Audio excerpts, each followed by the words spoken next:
Hello students, आप सबका बबीता हिंदी व्याकरण की वीडियो में स्वागत है। आप सब कैसे हो? मैं ये उम्मीद करती हूँ कि आप सब ठीक होंगे और जल्दी जल्दी मेरी वीडियो से जुड़िए। आज मैं आपके लिए रस के भाव को लेकर आई हूँ। जल्दी से जल्दी मेरी वीडियो से जुड़िए और आज हम रसों के भाव के बारे में जानेंगे।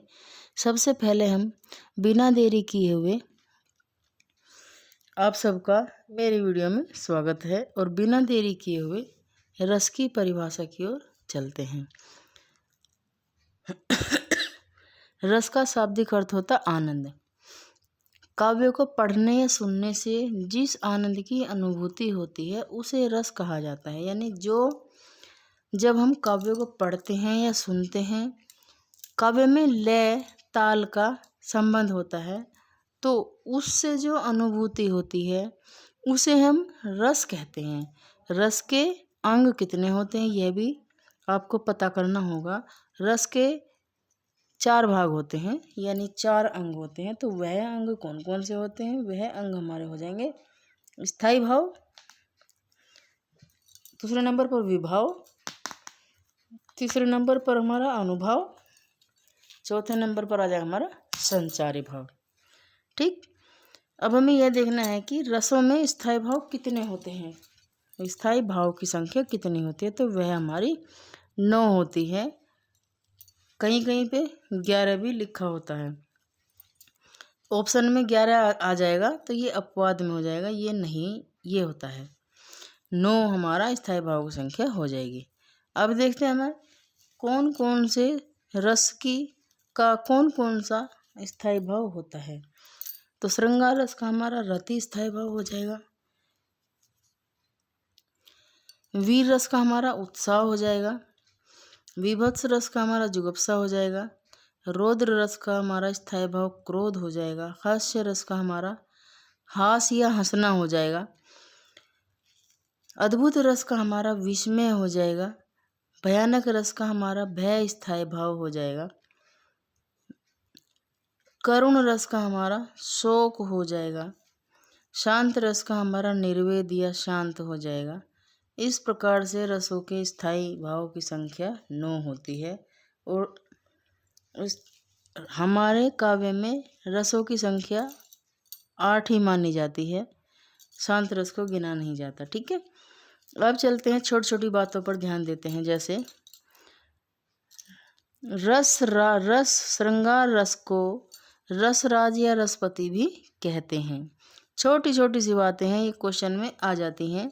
भले ही याद आप तैयार आप करो या ना करो, लेकिन मेरा काम है आपको समझाने का या फिर बताने का। फिर आप कहोगे कि मैडम ने बताया नहीं। दूसरा पॉइंट आता है हमारा, ये रस नाटक के माध्यम से 8 ही माने जाते हैं। ठीक है, अगला पॉइंट आता है हमारा, श्रृंगार रस के अंतर्गत वात्सल्य रस व भक्ति रस भी आ जाते हैं। श्रृंगार रस के अंतर्गत वात्सल्य रस व भक्ति रस भी आ जाते हैं। और वैसे श्रृंगार रस में वियोग व संयोग का ही वर्णन किया जाता है। अब चलते हैं इससे आगे। ये पॉइंट भी आपके लिए छोटी छोटी बात देखने में छोटी छोटी प्रतीत होती हैं, लेकिन अगर क्वेश्चन एग्जाम में एक भी आ जाए तो वही हमारा क्वेश्चन इम्पोर्टेंट बन जाता है। इसलिए मैं कहती हूँ कि आप सब लोग ध्यान से समझना और याद करने की कोशिश करना। अब देखते हैं हमारा स्थायी भाव। स्थायी भाव में क्या प्रधान होता है? तो हमारा प्रधान भाव होता है। प्रधान भाव हमारा स्थायी भाव हो जाता है। अब देखते हैं स्थायी भाव, अगला पॉइंट, स्थायी भाव की संख्या हमारी कितनी होती है? तो वह हम पहले भी बता चुके हैं, तो वो हमारी 9 होती है। स्थायी भाव की जो मान्यता है, कितनी स्थायी भाव को मान्यता कितनों को मिली है, यानी कि कितनी संख्या को मिली है? तो वह हमारी 11 हो जाएगी। मान्यता मिलने के ऊपर बात है, तो मान्यता हमारी 11 को मिली हुई है, लेकिन स्थायी भाव की संख्या हमारी 9 ही होती है। मूलतः रसों की संख्या हमारी 9 होती है। विभाव के कितने भेद होते हैं? तो विभाव के हमारे 2 भेद होते हैं। विभाव के कौन कौन से भेद होते हैं? तो पहले नंबर पर उद्दीपन, दूसरा हमारा आलंबन विभाव हो जाता है। अब देखते हैं अगला पॉइंट, श्रृंगार रस के दो भेद होते हैं जिसका हम श्रृंगार रस में वर्णन करते हैं, तो वह हमारा संयोग श्रृंगार और वियोग श्रृंगार, इन दोनों का वर्णन श्रृंगार रस के अंतर्गत मिलता है। अब देखते हैं, चलते हैं श्रृंगार रस की एक झलक देखते हैं।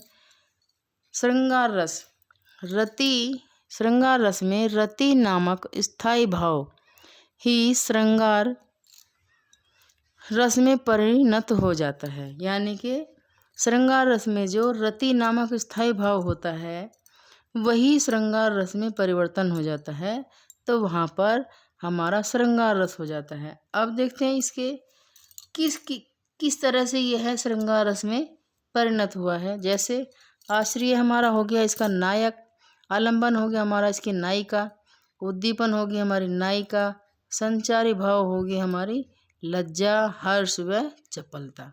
इस तरह से यहाँ पर हमारा श्रृंगार रस कंप्लीट होता है। शॉर्ट वीडियो में शॉर्ट शब्दों में आपको बताया है। अगला वीर रस की ओर देखते हैं। उत्साह, वीर रस में उत्साह नामक जो स्थायी भाव होता है, वीर रस में वह भाव वीर रस में बदल जाता है। छोटे छोटे शब्दों में आपको समझाने की कोशिश कर रही हूँ, तो आप उसी हिसाब से उसी तरह से आप भी समझना। वीर रस में जो उत्साह होता है, जब हम युद्ध में जाते हैं तो हमें क्या लालसा लगी होती है, क्या कि या तो हार है या जीत है। अधिकतर हम सोचते हैं कि हम ही जीत कर आएंगे, तो वह जो हमारे अंदर जो उत्साह होता है, वह उत्साह नामक स्थायी भाव वीर के अंदर घुस जाता है और वह स्थायी भाव वीर रस में बदल जाता है, इसलिए यह वीर रस हो जाता है। अब देखते हैं वीर रस के अवयव किस तरह से बनते हैं। इसमें आलंबन क्या है, विभाव है।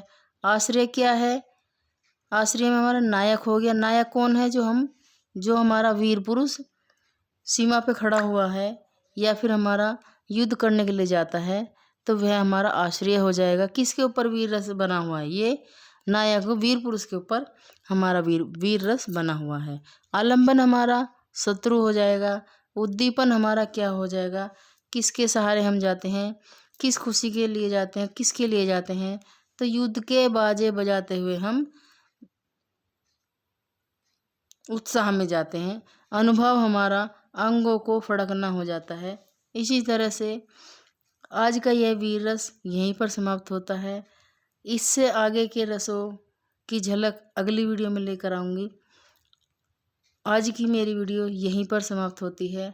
आपको अच्छी लगी, आप सभी को मेरी वीडियो अच्छी लगी हो तो लाइक, कमेंट और सब्सक्राइब ज़रूर करें। सब्सक्राइब की मात्रा अधिक से अधिक बढ़ाएं ताकि मैं आपको छोटी छोटी वीडियो के माध्यम से मोटी मोटी बात के लिए सपोर्ट करती रहूं और आप भी मेहनत करते रहिए, अच्छे से समझते रहिए, अच्छे से पढ़ाई करते रहिए।